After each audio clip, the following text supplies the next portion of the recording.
Well, hello everybody, and welcome back to MoodTube. I'm your host, Paul Malamud.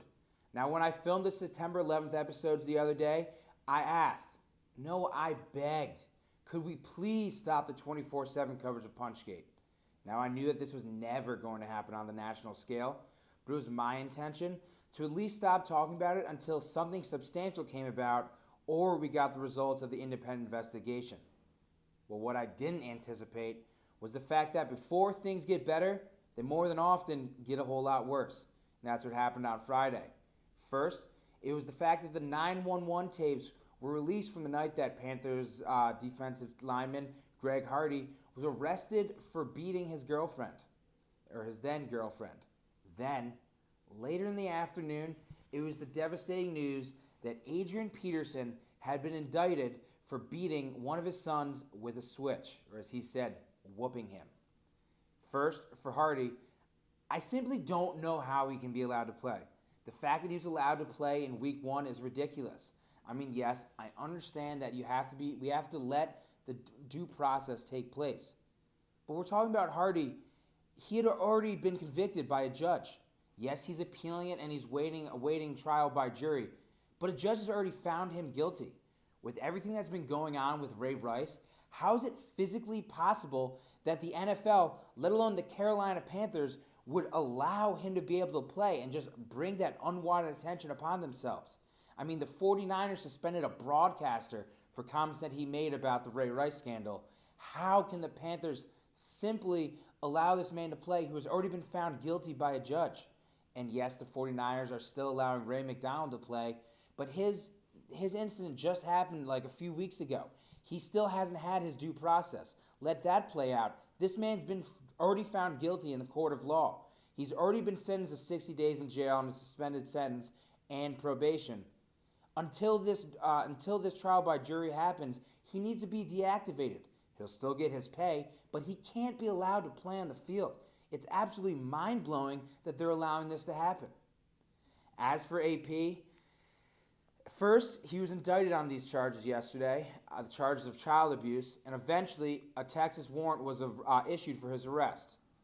Now, AP has never since the beginning, he has admitted to whooping his son. In fact, when he brought his kid back to his mother in Texas, he said that he gave him a whooping. And then when she brought him to her previously scheduled doctor's appointment, he at that point decided that it was evidence of child abuse. AP has gone in front of grand jury and he's admitted to this. So he's not hiding from this at all. Now, child abuse, it's absolutely horrible. And for this to come about it's absolutely disgusting. Now, I believe that children they need to be disciplined. But not like this. Not when you see those pictures from a switch, from a branch that AP was beating his kid with. And yes, like Peterson said, you can argue that, oh, this is how I was raised. But come on, this is 2014. You're an NFL running back, and yet you think that you're going to be able to get away with beating your kid with a tree branch? I mean, come on. Now, the Vikings have already done the right thing in this instance, and they've deactivated him for Monday's game. For Sunday's game against the Patriots. Sorry about that. It's time for the Panthers to follow suit, deactivate Greg Hardy. There's no way that he can be allowed to play against the Detroit Lions. Now, as for Thursday's night game between the Ravens and the Steelers, the bet that I told you was going to hit came in. I said that it was going to go under, and it did. It got close a little bit at the end, but as I told you, it went under. And yes, I said if you forced me to, that I was going to take the Steelers to win. But I also said that I thought the Ravens were the kind of team that thrive under controversy. And what did? They came out and put a beat down on the Steelers. The Steelers looked absolutely pathetic, both on offense and defense, and they might be in for a long season in Steeltown. Now, for this week's fantasy advice. With AP being deactivated against the Patriots, you need to pick up Matt Isidi. And if you're struggling at running back this week, start him. In ESPN general format leagues, he's getting predicted to get 12 points. And last year when he was filling in for AP, he played pretty well. I think again, with him going against a Patriots defense that did not play well against the run last week, against No Sean Moreno, I think you can put in Matt Isidi and and play him against the Patriots on Sunday. And he's going to get the majority of the carries. Next, I talk about my boy Kelvin Benjamin. Now, I've been talking about, if you sat down talking about fantasy football all summer long, I've been chatting up Benjamin nonstop. I drafted him in, I believe, 3 out of my 4 teams, and I've got him playing in all 3 of those leagues. The kid, he's the number 1 weapon in Carolina. Last week with Derek Anderson as the quarterback, he managed to score a touchdown.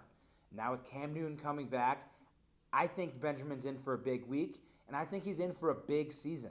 You can feel comfortable starting and playing Benjamin all season long, barring injury or further setback. Now at quarterback, I love Jake Locker this week.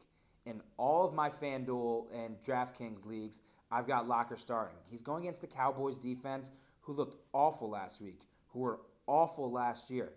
I think Locker and a lot of Titans in general are in for a big week. Now at tight end, I've got Zach Ertz. I've got 2 words for you. 2 words for you. One person, Julius Thomas. We saw what he did last week against the Colts defense with Peyton Manning scoring 3 touchdowns.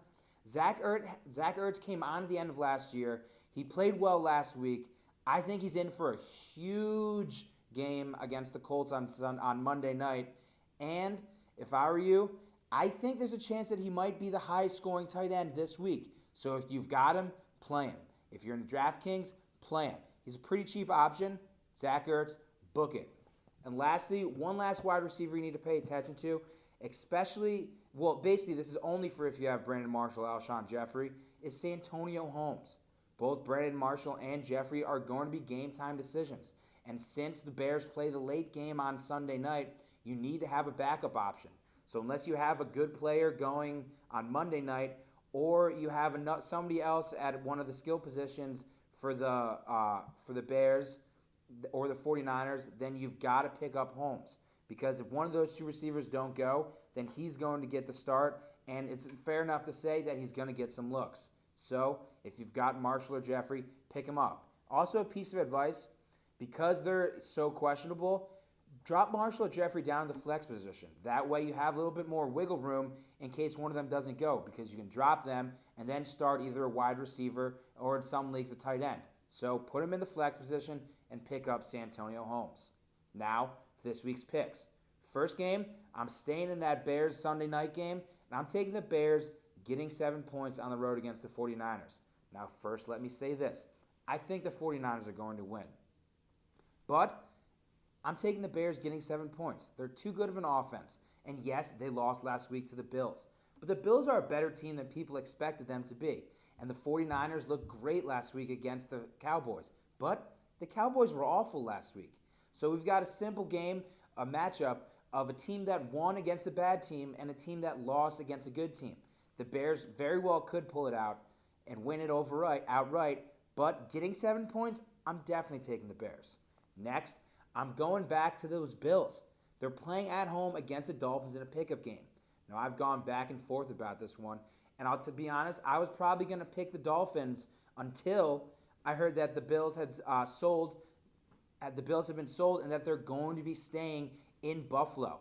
The Bills fans always are a great crowd, but the fact that they now know that their team is going to be there to stay, and coming off a week where they surprised everybody, shocked the nation, and beat the Bears, you better believe that this crowd is going to be on fire on Sunday. I'm taking the Bills in a straight pick'em. Now, next game, I'm taking the Jaguars getting 6 points against the Redskins. Now, you might sound silly. Jaguars over the Redskins? I mean, come on. Let's look what the Jaguars did in the first half last week. They came out firing, and they were putting a beat down on the Eagles.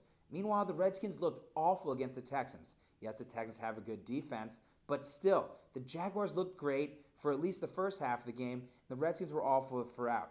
I think that it's going to at least be close. I can see the Redskins pulling it out, but not by 6 points. I'm taking the Jaguars getting 6 points. Next, I'm taking the Falcons getting 5.5 on the road. If you've noticed current theme, I'm taking a lot of the underdogs this week. The Falcons are playing on the road in Cincinnati. Now, I think Cincy is probably going to win this one outright, but with the Falcons getting 5.5, I've got to take that. Matt Ryan looked good. The offense was great. And they beat a good Saints team. Yes, the Saints defense didn't look good. And that's going to be a struggle for the Falcons this week because the Bengals do have a good defense. But I think it's a great matchup between two great teams, and I think it's going to be close. Certainly not going to be a big enough score that I would take the Bengals giving up 5.5. So take the Falcons. The last game that I'm taking is the Colts giving up 3 points over the Eagles. The safest bet, however, from this game is going to be the over of 54.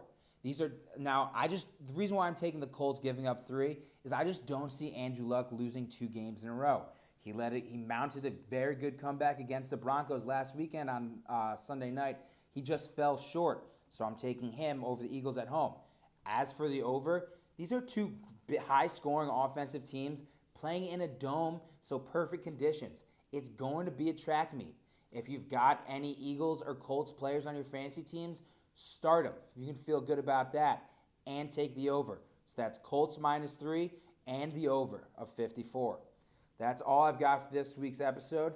I'm going to be filming a preview of the Jets-Packers game as well as giving you the keys to their win, so check back for that later. If you've got any questions about football, fantasy football, or you just need some casual life advice, shoot me an email at moodsportstips@gmail.com. Again, that's moodsportstips@gmail.com. Or you can hit me up on Twitter @moodtube. That's all I've got for this week. Remember to check back for that Jets preview. Remember to check out the Tube, because I've got those sports for your every mood.